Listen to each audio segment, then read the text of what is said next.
rolling, and I'd like to bring up to the stage a very funny woman, and here she comes. Everyone, let's welcome Helene Witt. Did I say that right? Okay. Thank you. Wow, thank you. Let's hear it for our MC. I don't know her name either.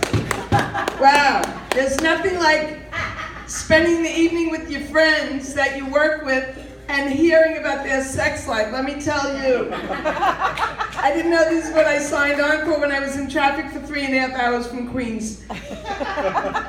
But coming to New Jersey is really exciting for a New Yorker, but going home is better because you see that sign on your way home over the George Washington Bridge to New York. It says, Guido Eats It, welcome to New York. You feel right at home.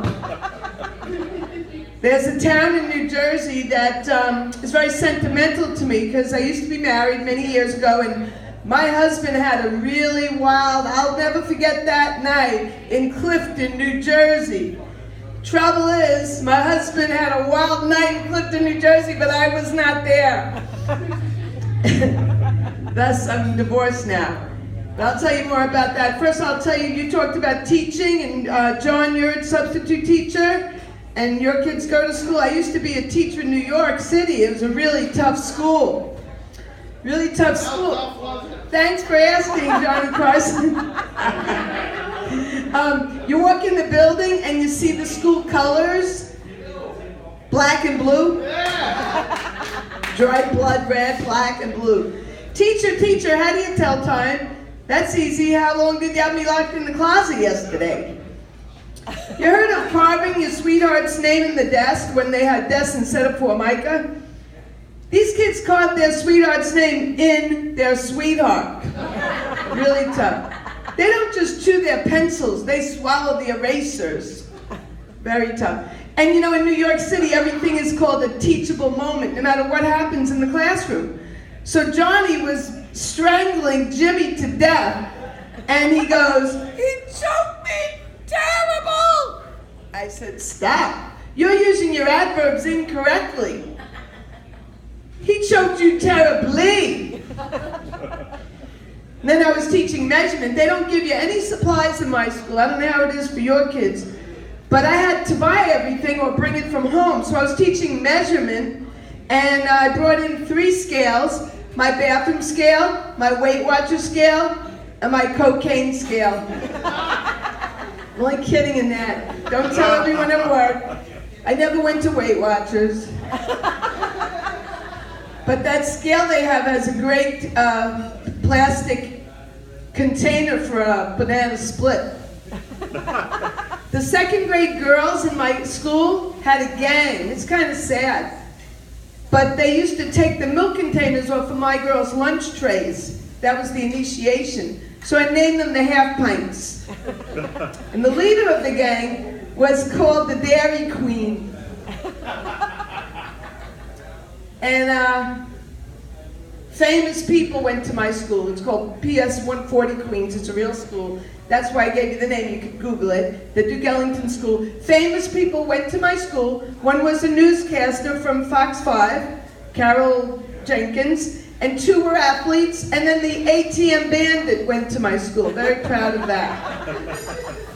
So I'm getting older. In fact, some of you are looking at me going, "Is that the love child of Barbara Streisand and Barry Manilow?" I'm not, but I'm getting older, and I can't be their love child because I'm their age, and I'm retired from teaching.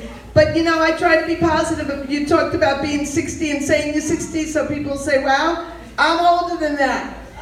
It's great. You know why? Because you girls complain about going through the change, and before that, you young girls, like Randy, you say, like, "Oh, I got the cramps, the PMS," right? You know what I say about all that? Menstruation, menopause, those were the good old days. I got none of that.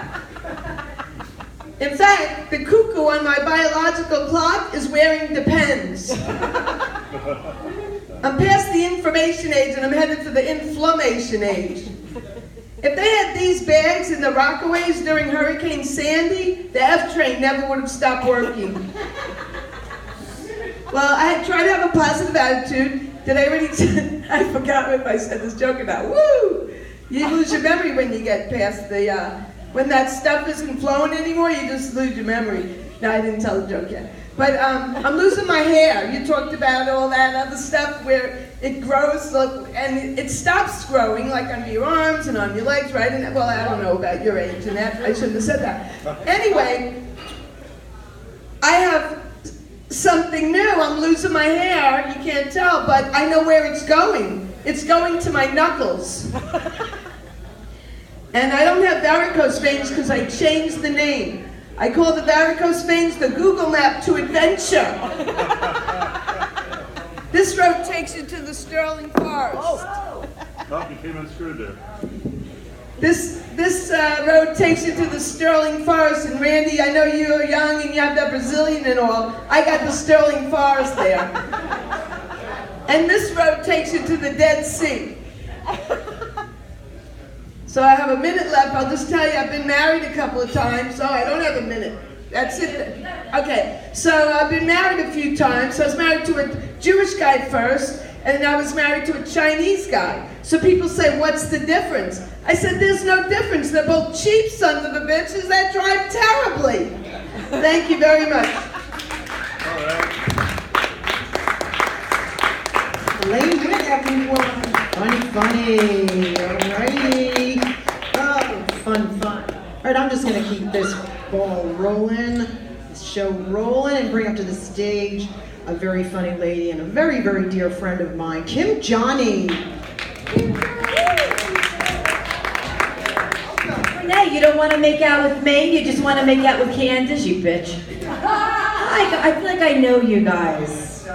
You know what? Marriage, hair, English major.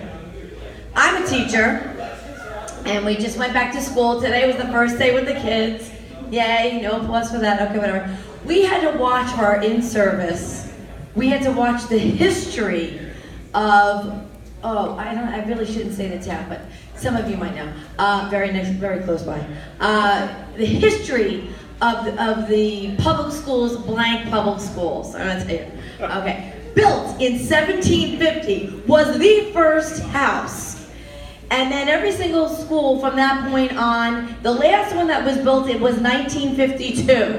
You know what that tells me about the town, Ronnie, in which I teach in? We have old friggin' buildings. We need new buildings. That's what it says. And but I have to tell you, my building was built in 1929. 1920. The same floor from your son, your